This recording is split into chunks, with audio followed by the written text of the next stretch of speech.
Hello, everyone. Thank you for joining us today for our third series of the hand sandwich session of the SHX Multisensory Room. So today's session, we will be talking about the alternative ways to access the SHX Multisensory Room software. So just before I do get started, if anyone has any questions throughout the webinar, if you want to just pop them into the left-hand side, there should be the Q&A section on your computer. So any questions, you can pop them in there. Connor will be available, and also Ashita will be available to answer any questions, and they'll just be popping in a few links as well in relation to where to get resources and things like that as well for like the activities that we covered yesterday. So we did cover already I suppose an overview of the Luminea system and also the SHX system as well. So the Luminea being just the lighting aspect, and the SHX being the whole sensory room experience that you can immerse yourself in. So those two webinars and this webinar will be available on our YouTube channel in the coming weeks, so you can watch back on them. And we will also be sending you an email as well for anyone who has attended these webinars.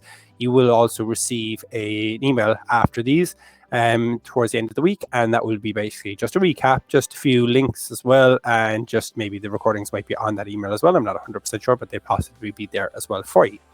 So I'll get started on today's webinar. So we will be covering three different areas.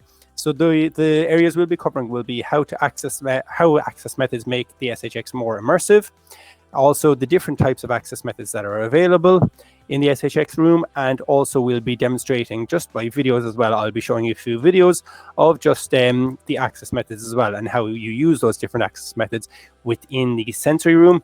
And that will be using, for example, the projector screen. So you'll see the scenes on the projector, you'll see it with the bubble tube, you'll see it also with the lamp as well. So we'll use the different access methods to control them. So I'll show you those in a while. Okay, so I'll get started on the webinar for us there now. So just before I do, I suppose, talk about the SHX room, if anyone hasn't been here for the last 2 days as well, just a quick introduction about myself. My name is Michael Brazel, and I've been with Safeguard Technologies just a little under 3 years now. So basically, I specialize in the areas of cognition, the multisensory rooms, Luminea side of things, and also the environmental control side as well. So in relation to the multisensory room, so the idea behind our SHX systems is that they are more immersive than the average sensory room. So you'll see that basically your average sensory room might have different aspects like the bubble tube or the fiber optic, but there might just be an on-off switch. So it's very kind of simple, kind of, on-off, and you're interacting with the bubble tube then. But with our own, we have multiple different access methods. So it's not just on-off. Once the system is on, you can interact using different access methods like a tablet, like a dice, also like a button 6, which is your 6 different buttons, things like a mat and things like switches and everything as well. So I'll go through all them in a while anyway. So with that as well, you can access that using those access methods, but then to make it more immersive, you can use activities and games as well. So the activities, which I actually covered yesterday, there's different types of activities. For example, 51 activities to do with a bubble tube, 31 to do with a proximity sensor, 31 to do with the Luminea tube. And these are all documents that are available on our website as well. So again, I can show you where they are at the end of the webinar, or if Connor or Ishita can pop in the link as well onto the left, you'll be able to see the I suppose the link to get to those directly. You can also access through the scenes and the special effects. So you'll see that basically the special effects that you have in our SHX sensory rooms are things like the fan, or things like the stars, things like the, I suppose the bubble tube can be an effect, and also even a soap bubble machine as well. So bubbles, creating that rain effect. The scenes then are basically the tabs that you will find. I'll show you more about that in a while. So the tabs that you can go through with the software, so you can actually interact with the software. For example, if it's a simple scene like colors, animals, different types of transportation, or even a fully immersive scene like skydiving or fireworks and things like that. And finally as well, we'll have the different access methods again. So using whether it's a dice, a mat, a button 6, or a tablet, each one of those will help you interact. So whether you can use all of them together as a combination, or just individually as a different individual access method as well. Okay. So these are just the kind of the activities that are available. So you'll see here now there's 51 different activities to do with a bubble tube, 31 to do with a luminaire corner, and 21 to do with a proximity sensor. And as I mentioned, that will be in yesterday's webinar. So those recordings will be available soon. And also the links there you might find there in a while. So this is a quick snapshot of when you open up the software. So this is just kind of the tabs that you'll see at the top. And these are just typical tabs that you might find, but it is fully customizable as well. So you can create your own scenes as well. So depending on your access method, you could have maybe a dice in your room. And when you roll that dice, you're creating that custom scene. So maybe you have already got a YouTube video, of 6 different images on your screen, different videos. And when you roll the dice, whatever color that lands on, that corresponds to the particular image, and that will load up that particular one.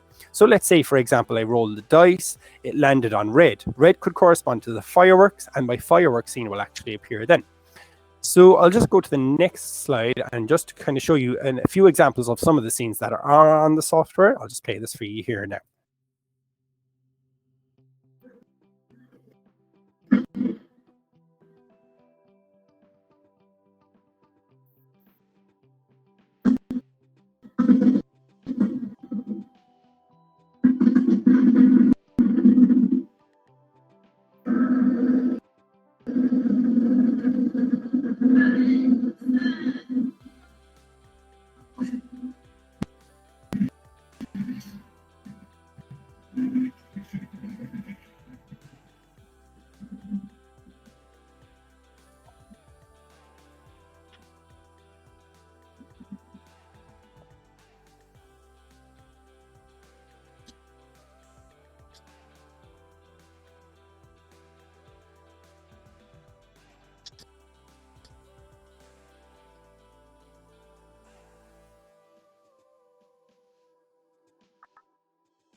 Okay, so just quickly in relation to that, just to go back on those, they're just a selection of some of the scenes that are available on the software itself. So you can see that these are the kind of fully immersive scenes. So let's take, for example, the fireworks. What happens in those kind of fireworks scenes is that you'll actually, it's the nighttime scene. So if you had some, vibroacoustic furniture, if you were sitting on the chair, or even if you just had a cushion, you'll feel the vibration of the fireworks exploding in the chairs themselves. You might, because it's a nighttime scene, you'll have the stars shining on the sky as well, the SHX stars. And if it maybe is a windy scene as well, you'd have the fan blowing at you as well. So it's fully immersive. So it's actually getting all the senses then for you. Okay. Also as well, for example, the skydiving, again, you'd have the wind blowing and it might be raining as well. So you might have the soap bubble machine and the bubbles hitting you as the wet effect as well. So moving on to the access methods then in the sensory room itself. So there's multiple different access methods. So the main one that you get if you were getting the SHX sensory room kit will be the SHX tablet. So that comes with the SHX software as well. So you can basically interact straight away using this tablet, selecting your scenes. So again, as we discussed in the last 2 webinars, having that 6 scene selection, and you can choose whichever one you have on the screen using that tablet, or if there's more than 6, you can still select them as well on the tablet. So that's just your kind of standard Android tablet, and you have that SHX software uploaded onto it. The next then is the die. So you'll see here now from the image, it's basically just a large foam dice. When we roll this dice, it lands on a specific color. So whatever color it lands on, the color on the top is what we correspond to. So it's not the color at the bottom, because what we want is we want to be able to see the color it lands on. So it'll actually be the color that you see when it stops and it lands on the top. So for example, in this case, if blue was on the top, that will be the scene it would select. So it's a very soft, it's full of foam as well. You can just throw that anywhere in the room. Once that lands, then it'll select that particular scene. You've also got things like the button 6. So you'll see here, this is your straightforward button. It also has switch input as well, you'll see from the back as well. So corresponding any button you press here, whether it's the red, green, yellow, orange, blue, or white, again, that corresponds to a scene as well. So you'll see that there's actually going to be a common thread here of basically 6 items on each one, whether it's the tablet, the button 6, and even moving on to the next one, the mat, again, you have 6 options. So you can see how you can use any of those access methods at any time. We could change, maybe we want to roll the dice for the first activity, then we want to stand on the mat for the next activity, but maybe we want to use the tablet for the next activity. You can go from one to the next because they'll all have 6 on them. So again, just using this mat, you stand on a particular color and it will select that particular item for you. Again, the switch, now the switch is basically, so every time you press the switch, it'll move on to the next scene because it is just one button. But going back to the previous one, if you had multiple switches plugged into the button 6, you then obviously have 6 switches. But in this case, if you just had the one wireless switch, it then automatically selects each particular scene in a sequence. So you could even, if you're using a sequence, for example, and you're using scenes, you could say, okay, what scene is next? Pressing the switch. Then it could move on to the next scene. Can you guess which one is next? Pressing it, and it moves on to the next one, for example. So the next access method is the proximity. And the proximity, as you can see from this image, for example, if you had a toy or an image of someone, you could then place that toy on this little proximity sensor. And what will happen is, if we have coded in pictures and, I suppose, information about that particular elephant, when we place it on, that elephant might appear on the screen. And we might have maybe a scene of an elephant walking, and we can incorporate that vibration of the elephant stomping on the ground, and you'll feel the vibration through the furniture, for example. The next and new access method to the sensory room software, the SHX software, is using your AAC device. So you'll see, using your AAC device, you basically can have, your i110, your iSeries device. So even if it's eye gaze or touch or switch access, you can now incorporate that into using it in the sensory room as well, which is a great new addition. So what I'm going to do now next is I'm going to take you through a few demonstrations of the access methods. So what I'm going to show you here now is using the dice, using the button 6, and using the tablet as well to actually access the different elements of the sensory room. So you will see accessing, for example, the lamp, the SHX lamp, accessing the bubble tube, or even just accessing the scenes as well. So just moving on here now. I also want to show you as well, just to incorporate, these are videos we showed yesterday, but for anyone who didn't attend yesterday and just wants to see these videos again, these are the activities that we showed yesterday. But again, you're using access methods with these as well. So again, we're using the button 6 and the tablet. So it's good to even show using this activity of Simon Says that you can do, having those access methods as well. So I'll play that there now for you. Okay, we're going to play again with Simon Says, following sequence. Red, green, yellow.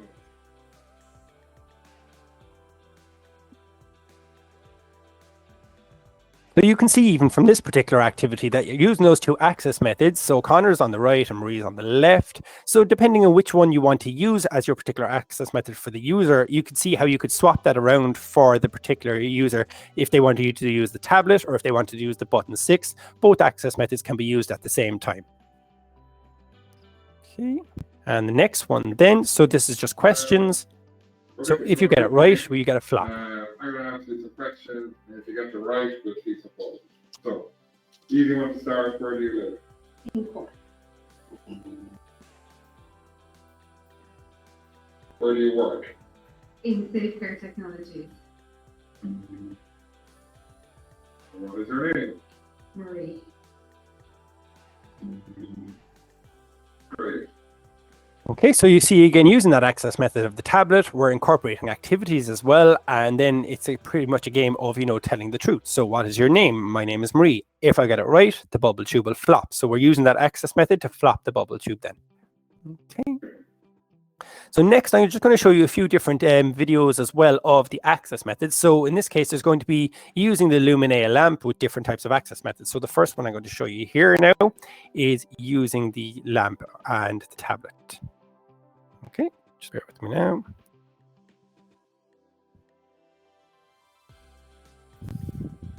That is playing it. Perfect. Okay, so you'll see here now, just going through the different colors like purple, blue, red, green, and yellow.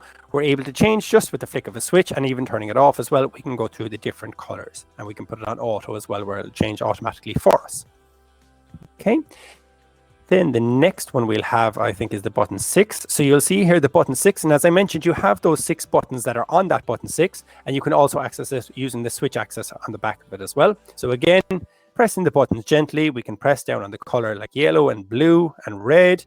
We can also use this particular button 6, you know, if someone has a tendency to bang down on it, you can bang down as well, and it's quite a durable device, and it'll select for you as well.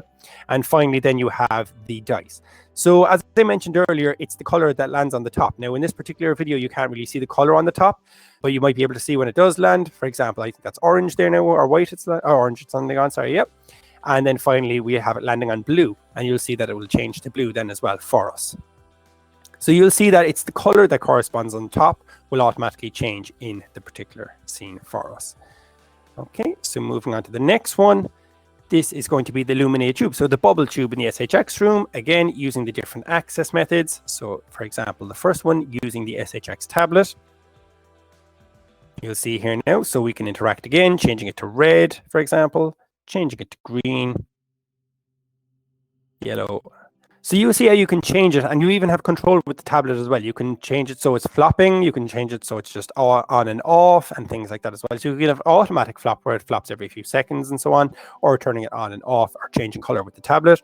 And then using the button 6 again to change the colors. So having the bubble tube on, and then we're just selecting the different colors like white, yellow, blue, red, green, and orange. Okay. And that is your button 6. And you see how quite compact that is as well. So it fits, you know, quite neatly as well in the sensory room as well, and can be moved around as well. So once you charge it, you can then just move it around anywhere. It's not connected to any wires. And finally, again, the bubble tube and the SHX dice. So you'll see here now, we grab the dice and we roll it, and it'll landing on red. It'll change to red. Now, I think it was already on red at that point, but you will see now when we roll it again, it's on green. Yep. And again, so the color on the top, and it'll change automatically to that particular one. I think we landed on green there. And to white. Okay, so you'll see how you can change that there automatically once it rolls. And it's very, very, you know, flexible dice as well. You can just throw it anywhere at all because it's made out of foam, and it'll just land for you anywhere at all. And red again. Okay. And then finally, I just want to show you the SHX system as well with the tablet. So this is using the system. So again, going back to what I was mentioning about the scenes a while ago, using the different access methods to change the scenes.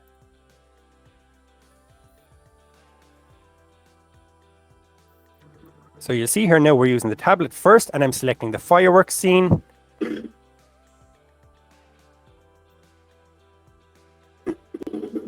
Now, what you're obviously not getting a feel for here now, as well as what I mentioned earlier, and having that fully immersive scene where the fan will be blowing and maybe where the stars are on as well. So you might see to the left-hand side, there's a few little white lights on the wall. It's quite hard to see in this particular scene, but you'll see as well above me, you have the stars on the ceiling, and we have the fan blowing as well. There's our stars machine, and our lamp is on as well. And then we have the button 6. So again, we're able to select between scenes. So in this case, I'm using animals for this particular one, and any button I press will correspond to one of those animals on the screen. So blue is the Dalmatian, yellow is the chick.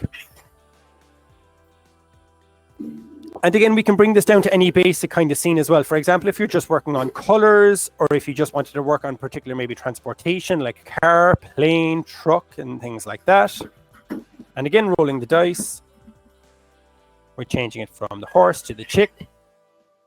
So all the time you'll see that each 6 side of the dice, or each button on the button 6, or even on the tablet, will correspond to each particular animal.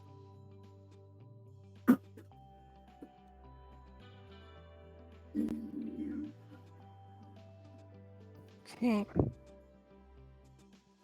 So that is pretty much the access methods for the sensory room. So as you can see, it is fully immersive in the sense that you can have as many items as you want in the room, or as little as you want. So if you just wanted to focus on a bubble tube, or if you just wanted to focus on, for example, a fiber optic, you can do so. But if you wanted to incorporate larger kind of immersivity, you can have, for example, the scenes where you can have the bubble tube, you can have the lamp, the stars, the vibration, everything's working together then as well, using your different access methods as well. So that pretty much concludes our webinar for today.